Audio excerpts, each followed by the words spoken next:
ఏంటంటే ఆయన ఆవిడ అక్కడ ఉంటారంటే నా అమ్మాయి ఎవరో కూడా మాకు తెలియదు. ఆ అమ్మాయిని అంటే ఇంట్లో తరచూ వచ్చి పిల్లలు పేరెంట్స్ తో కూడా బాగానే కలిసి ఉంటారు కదా. ఆ అమ్మాయిని హాస్టల్ నుంచి తీసుకొచ్చాడో ఎక్కడి నుంచి తీసుకొచ్చాడో మాకు తెలియదు. ఆ అమ్మాయి ఎవరో తెలియదు అంటే ఆ అమ్మాయి ఎక్కడ చదువుతుందో కూడా మాకు తెలియదు. అయితే ఇలా పుకారా వచ్చింది, ఆ అమ్మాయిని ఏదో చేశాడని. ఎవరో అన్నోన్ పర్సన్ ఏంటంటే వీడియో తీసి పంచడం అని అందరికి షేర్ చేయడం అనేది జరిగినప్పుడు మేము కూడా ఏం చేసామంటే ఫ్యామిలీ మెంబర్స్ వచ్చి మా వారిని కాలర్ పెట్టుకున్నారు.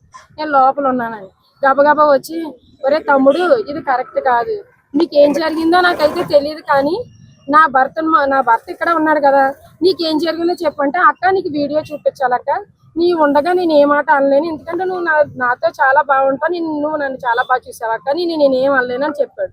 అయితే అతను వచ్చే వరకు ఆగ్రా తమ్ముడు అన్నాను. అంతలోకి మా మామగారు బండి వేసుకొని వచ్చాడండి. బండి వేసుకొని వచ్చి ఎలిగేషన్ ఏమీ లేసే. ఇప్పుడు ఏంటంటే నైట్ మాకు ఫోన్ చేశారు, నేను ఈవినింగ్ నుంచి ఫోన్ చేస్తున్నారు. అయితే మేము మార్నింగ్ సైన్ చేస్తామంటే ఊరుకున్న వాళ్ళు నైట్ 10:30కి మాకు ఫోన్ చేసి సైన్ కంపల్సరీ చేయాలని అడిగారు. సార్ మార్నింగ్ చేస్తాం సార్ అని చెప్పామండి. అంటే మేము కోర్టులోని ఇప్పటికిప్పుడు అసలు ఈవినింగే పంపించాలి, ఇప్పటి వరకు పంపించలేదు, మీరు ఒక సైన్ చేస్తే పంపించేస్తామని చెప్పారు సార్.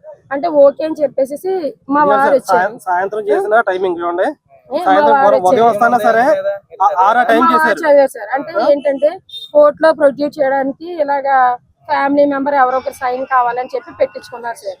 సరే అని చెప్పి మేము ఊరుకుని నేనన్నాను, భర్తతో కాపురం చేసిన దాంతో సంతకం పెట్టించుకుంటే బాగుంటుందండి, నా భర్త నేను వేరే కాపురం, నా భర్తతో ఎలా పెట్టించుకుంటారు, అలా వద్దు సార్ మా అత్తగారితో పెట్టించండి అని చెప్పాను.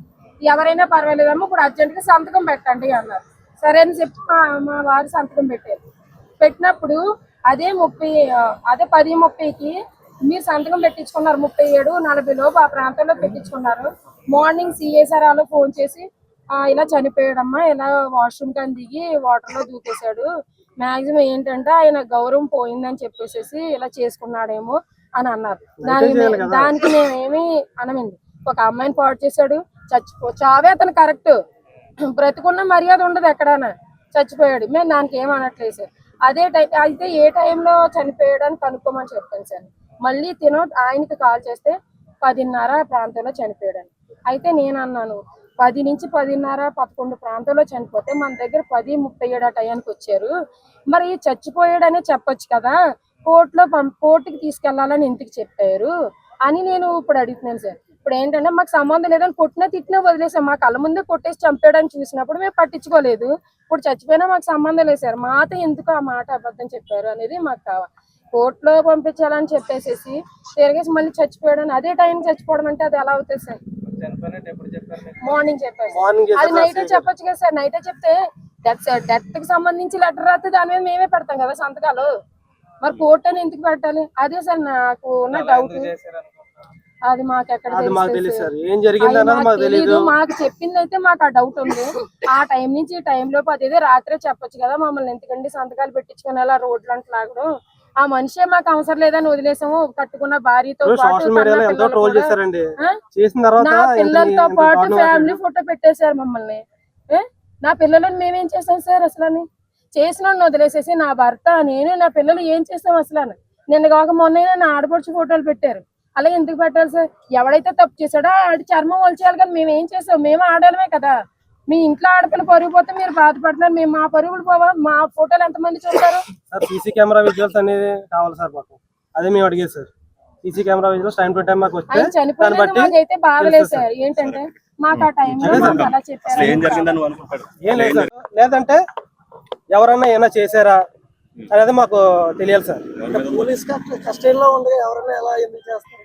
మీకు ఎవరి మీద అనుమానం? అదే నేను ఎవరి మీద అంటే పోలీసుల మీద అనుమానం చెప్పగలనా? నేను ఇప్పుడు పోలీసులు చేశారని నేనేం చెప్పగలనా? అదే సార్, ఆయన చనిపోయాడు, మాకు 10:30 కల్లా వచ్చి నా దగ్గర సంతకాలు తీసుకున్నారు. 6 గంటలకు ముందు ఫోన్ చేశారు, నేను ఉదయం పెడతాను సార్ ఎందుకని నేను అన్నాను. అయినా సార్ వాళ్ళు వినకుండా నైట్ 10:30 ఆ టైంకి ఫోన్ చేసి ఇంటికి వచ్చేసేసి నేను పెడితే గానీ వెళ్ళమని చెప్పి కూర్చున్నారు. నలుగురు వచ్చారు. ఏం చేస్తామండి, ఏమైనా పెట్టాం, సంతకం పెట్టిన తర్వాత కొన్ని మార్నింగ్ సిఐ గారు ఫోన్ చేశారు.